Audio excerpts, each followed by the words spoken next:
are live. Happy Wednesday.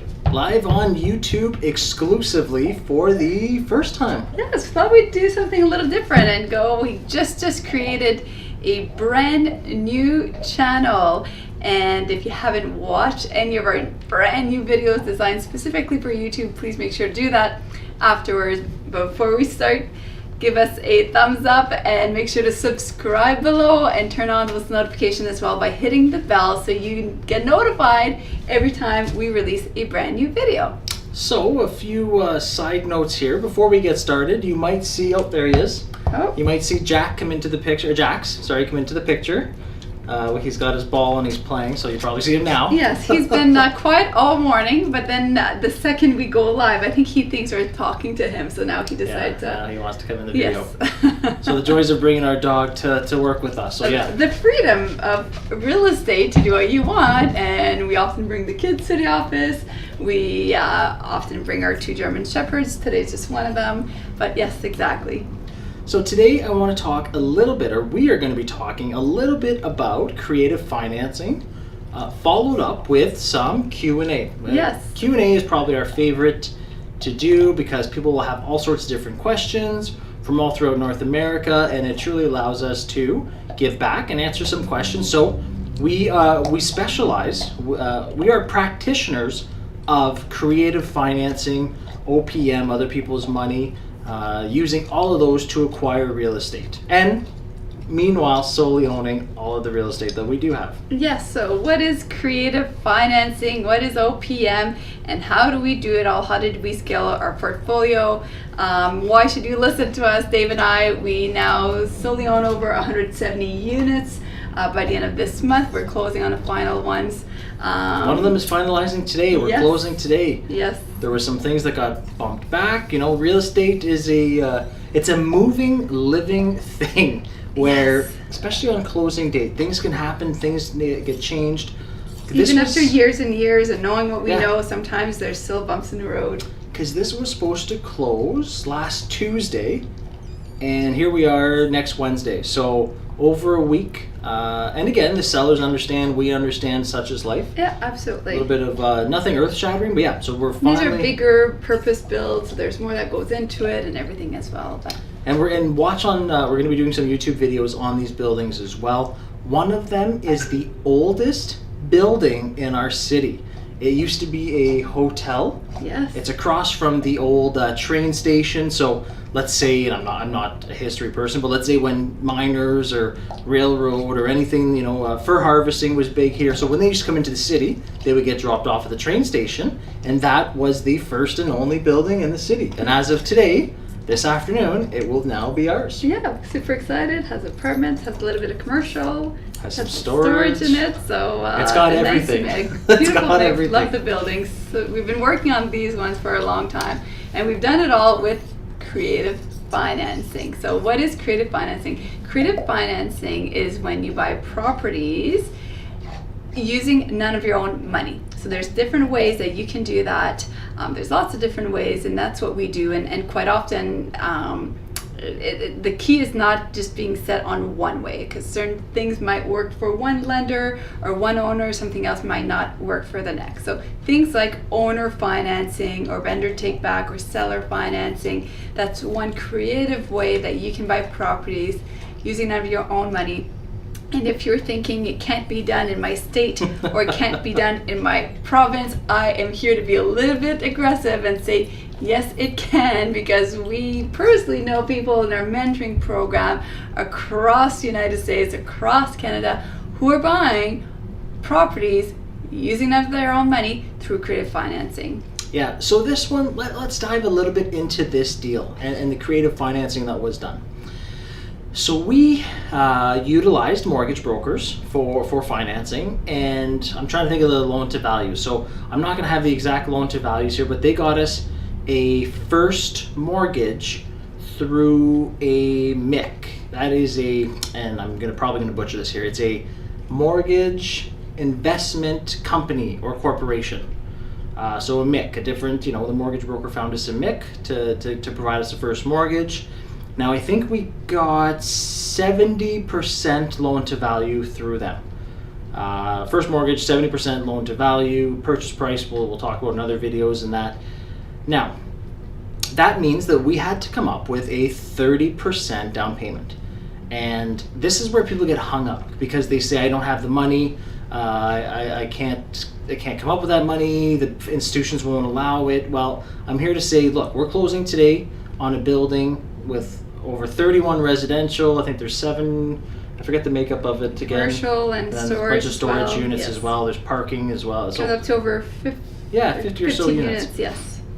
And that's none of our money. So did we have to put a down payment? Yes, you can't get away from that.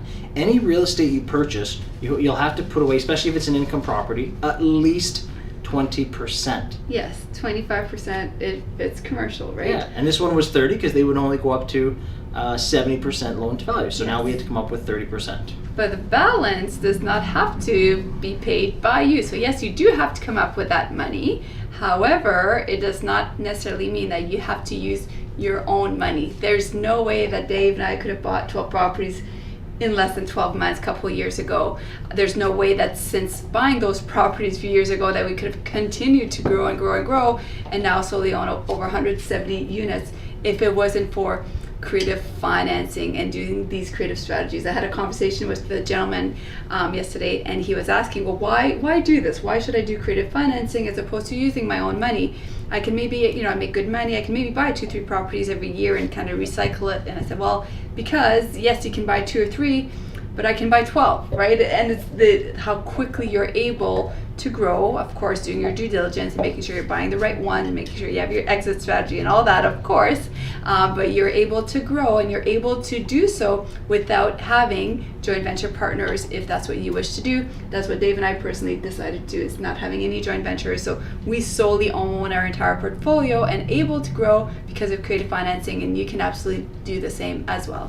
Yeah, and in this case, we ended up, for the down payment, we ended up utilizing, because there was no owner financing. There was no seller financing, owner financing, or vendor take back. Otherwise, that would have been one of our primary resources for our down payment. So in this scenario, that was not a possibility, which is fine. You don't always get those, right? So now we were left with raising funds on the private lender / investor side of things, which we do regularly. So this is, known as the Promissory Note. Mel and I like to call it more of a contractual agreement. And we did a few of these to raise the funds for the down payment. And just off the top of my head, and I think we did one for 100, we did one for 70, we did a few for 50, we did one for 140. Mm-hmm. So a lot of different investors / lenders, private lenders, that see the value in real estate, and this isn't just Mel and I going up to him and saying, hey, we think we have a good idea on a building and it's going to work out. Just trust us. No, that's not how it works. No, it has to be very strategic. People want to invest wisely with their money, and we show them our clear exit strategy. We can't close on deals if we don't show people how we are going to pay them back. Yeah, so what we did was, contractual agreements, promissory notes for, let's say, a year to 18 months. And what we're going to be doing with this building, and again, I do want to do a video specifically on this building at one point, because I want to show you, again, it's the oldest building in our city. Yes. But what we're going to be doing is, we're getting in there, we're going to be doing renovations. What the lending world calls it is repositioning and renovations. So yes, we're going to be doing some renovations. The previous owners did a great job. I saw pictures of where the building was 10 years ago when they purchased it. They brought it far away from where it was. They did, and they've created a really, really neat culture within it. There's a lot of great, a variety of services that they have in there. They've done a fantastic job, absolutely. Yeah, so now we're purchasing it, and we just want to put our touch on it, right? So we're going to reposition it, renovate to our liking, different things. To each his own, but the biggest portion here is with turnovers, with 31 plus residential units, there's going to be nonstop turnover, right? And that's where a little bit of renovations, a little bit of TLC, the rent's going up. So at about the 8 to 10 month mark, we're going to go back to those same mortgage brokers, because this was the game plan going into the building. We're going to go back, we're saying we've done renovations, we've repositioned the building financially. Now let's get the appraisers to come in, let's get a higher appraisal, and let's refinance it. So all those people that entrusted us with their private lending and private funds in order to purchase this real estate, we are going to pay them back with the refinance. And this is something that Mel and I love saying, and it's so true. Like, we call it a lift. When we take a building that's underperforming, and don't take that as the wrong word. Underperforming, it just means to our where we think we can bring it, okay? We take the building where we see the rents are lower than what we think we can get. I know, a good point you say that. Underperforming almost could have a negative tone, but it's really not meant to have it say, I know, we'll have to think of a different term for that one, but anyhow, I'll keep posting. Exactly. Or so, if you think of a different word we could use, comment below and let us know what's another word for underperforming. Or the way I see it is, I think I can get the rents up higher to a higher market rent. So that's what we're going to do with this one. Get the rents, most of the rents up to a higher evaluation or higher amount. So we're going to lift the building's evaluation. Then, again, coming back to our saying, the lift is for the investors. And this is where people get caught up because they say, well, Mel and Dave, you just put all this work into it. You got the lift, so you appreciated the building in value. And now you're going to refinance it, but you're not going to see most of that refinance. Aren't you sad? Yes, yeah. And we say, no, because it's not our money in the first place. It was the investors' money that they lent to us, and then the tenants paid higher rent, which made the building appreciate. So we literally created money, and then we paid them back with that created higher evaluation money. So the lift is for the investor, and whatever's left over, Mel and I get to keep. Yes. But most importantly, what's the most important part of that, Mel, about after the lift? No, not to put you on the spot. But, and this is something, again, we talk about a lot in our mentor program, is the most important thing after is not the lift. It's you get to keep the building, right? It's the long-term play. It's not just that one refinance. It's the long-term play in this where you keep the building, you put none of your own money into it to get into it. You refinance, you paid out the investors, and now it's the return. It's the infinite return on investment. That's the true long-term play. Exactly. So yes, you needed an investor to do this with, and you create this win-win situation. So the lift is for the investor. You pay them back. Why do it? Why do Mel do it and Dave do it this way? Because, as Dave mentioned, we get something out of it. We continue to have the monthly cash flow. We bought this property using none of this our own money. Without this private lender, we wouldn't have been able to have the property. That's why we don't mind. Absolutely, the lift is for the investor. Typically, quite often, there's some appreciation left in there for us as well that we can put to work for us again, either within that property or another property. But absolutely, lift is for the investor. You as the investor get that property using none of your own money. And it's also not a joint venture partner. You're not splitting any cash flow. You're not splitting any appreciation in the future. You pay them back with interest, but that's about it. You get to keep everything else moving forward for the years and years to come. It's solely owned 100% of the equity, 100% of the cash flow, and 100% of the future appreciation as well. No, and something you said there, Mel, and we've talked about this so many times, but you pay them back with interest, okay? So I would rather pay someone interest all day, every day, slam dunk, than pay them back with equity. Because interest can be a one-year term, a one-time thing, but paying back with equity is a long-term thing that I do not want to participate in. And Mel, this is something I really want people out there, you the viewer, infinite. Reach for infinite. Everyone talks about, I'm getting X amount of percentage on my money or X amount of percentage on my return. Okay, that's great, that's awesome, hey, good for you. But in this example, with this building, we're going to get infinite return on investment. Purchase the asset, none of our money, pay everyone back, keep the asset, continue cash flowing. So the building keeps giving us money and we put no money into it. That is what you should thrive for, infinite return on investment. Yes, and now I'm going to slow you down, as I often do, because they've talked very quickly sometimes. Thank you. Keep those questions coming. Yeah, we're going to go over the Q&A soon. And I was going to say, most importantly first, though, you need to determine where are you at.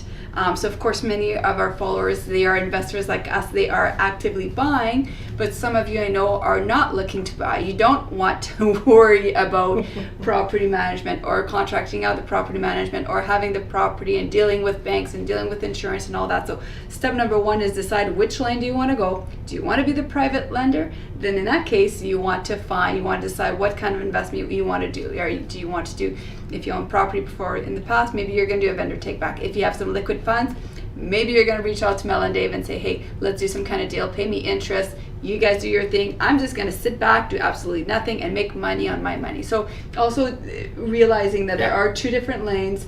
As an investor, of course, we prefer that infinite return on our money. If we're active investors, which we are, buying the properties, we don't aim for 10% or 20%, we want infinite return. If you decide that you want to stay in a private lender's lane, perhaps you're close to retirement or you're retired or whatever, or you already have a career and this is just a side gig and you don't want to have to put any time or effort into it, then the private lending is a great opportunity for you as well. Yeah, and before we go on any further, if you like what you're hearing so far, if you like Mel and I's philosophy, we're on YouTube. It's our first live with you. Click the subscribe button. Give us a little love. Yeah, click the subscribe button. Give us a like.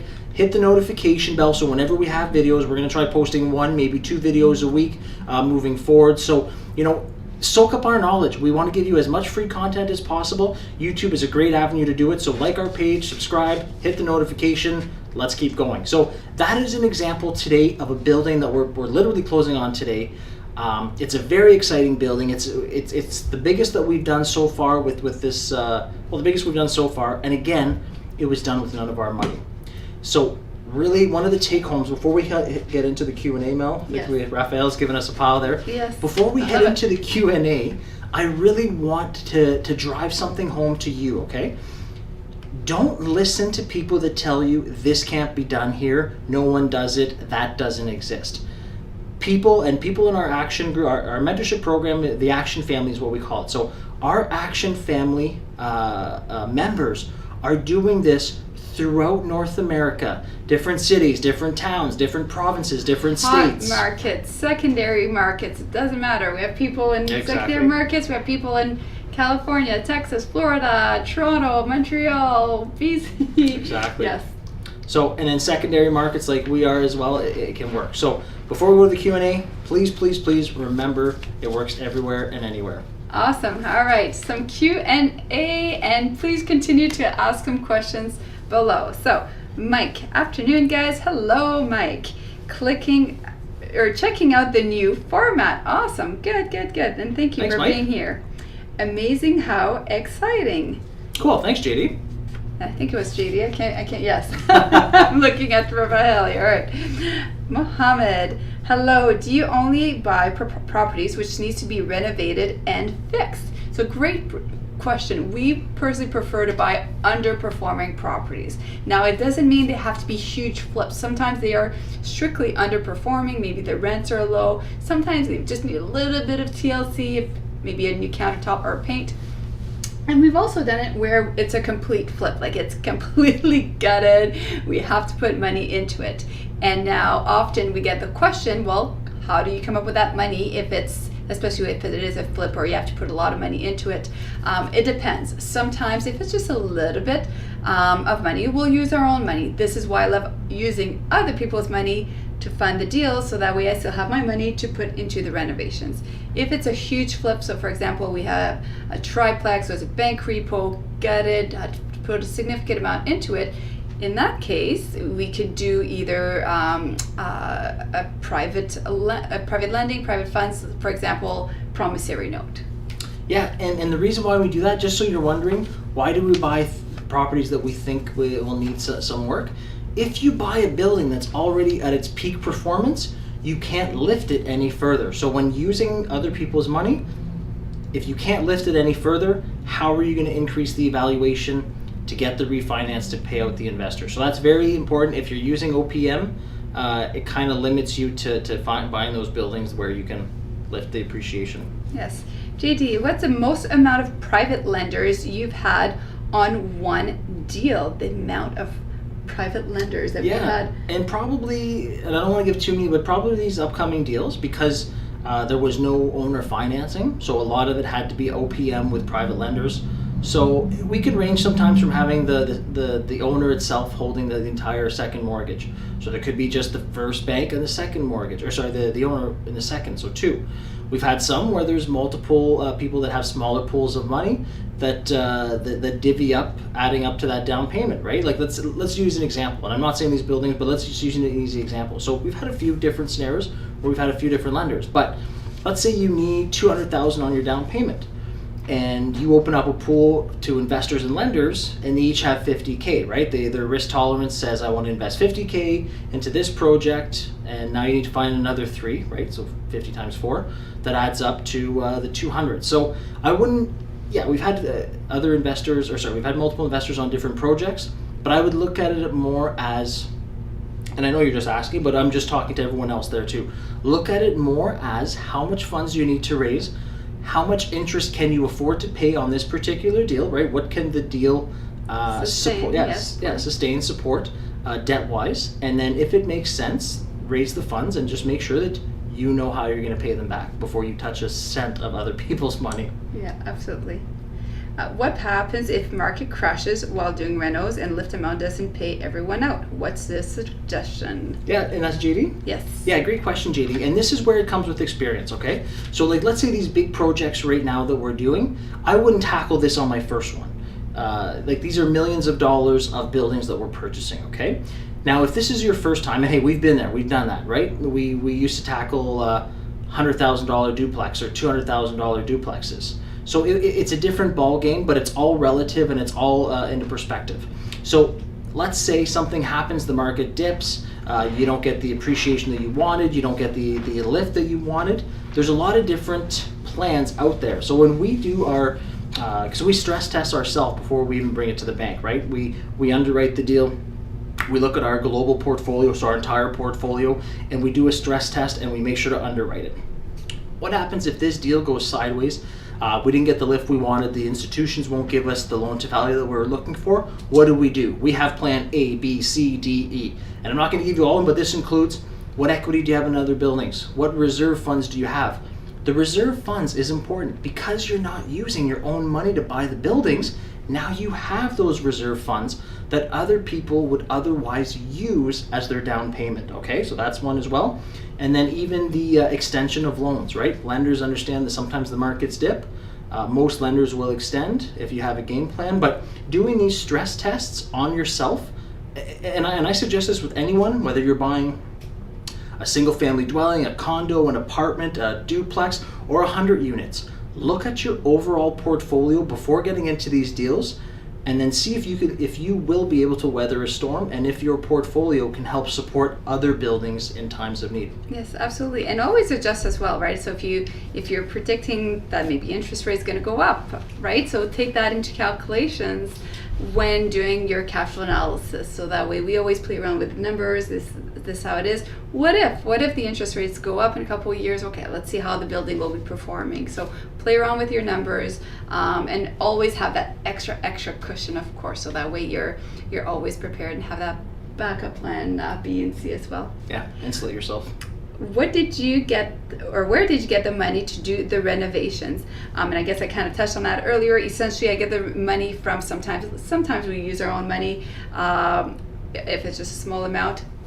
Quite often we might use a private lender just to do that. Maybe we'll borrow $40,000 or $50,000 to help with the flip. We'll of course speak with the lender of where we're putting their money and show them where we're going to be doing it. And again, you got to make sure to have if you're going to spend $50,000, the lift that we forecast, it has to be way more than that. So that way, if it doesn't end up being quite as much, or something goes wrong and there's unforeseen expenses, you want to make sure to always leave yourself lots of cushion. What's your time frame for refinancing? Do you apply for refinancing after a year or longer?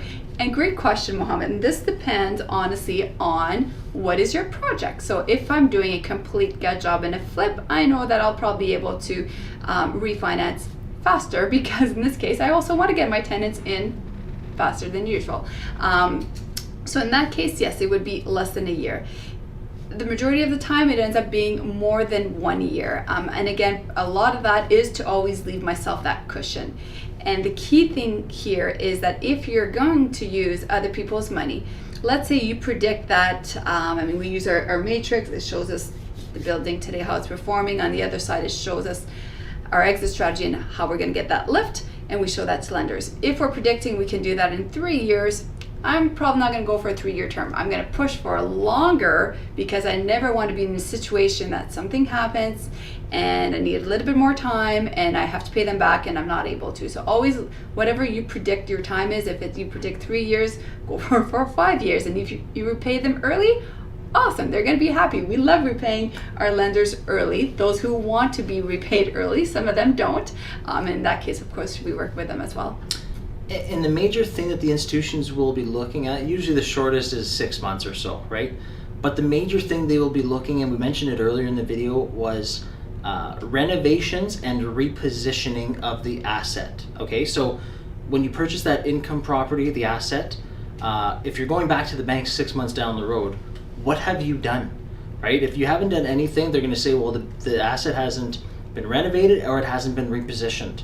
And that's where, as soon as we get, like the building we're getting today, again, it's in great shape, everything's good, but we're going to put our touch on it. We're going to do a couple of renovations that we think will help increase the value. We're going to reposition the rents as people move out. We're going to get the rents up. So when we go back in 8 months to refinance, to pay everyone out, the institution is going to see there's been renovations and there's been repositioning of the rents. So we've done that. Now they'll be able to refinance the asset and give us that higher valuation. So those are the important key factors that I'm talking technical here, that the institutions look at. What have you done? And if you've done some of that, then they'll be willing to reevaluate it. Yes. So if you've liked today's session, give us a thumbs up. Make sure to check out our other videos. We have lots of new videos posted as well, so make sure to go check them out. And of course, if you haven't, please subscribe and hit that bell so you can be notified next time that we go live as well. Yeah, and please comment below. Tell us what you liked, tell us what you didn't like, tell us how we can improve, tell us where we shined. Did you like seeing Jax at the start? Do you want Jax to sit beside us there on the couch moving forward? Whatever it is, let us know. We're always looking to improve. We want to grow the YouTube channel, so let us know. No feedback goes unlistened to. We can take it, right? Yeah, broad shoulders. Yeah. Awesome. So have an amazing action-packed week, and thanks so much for tuning in, and we will see you next time. Bye for now. Bye for now.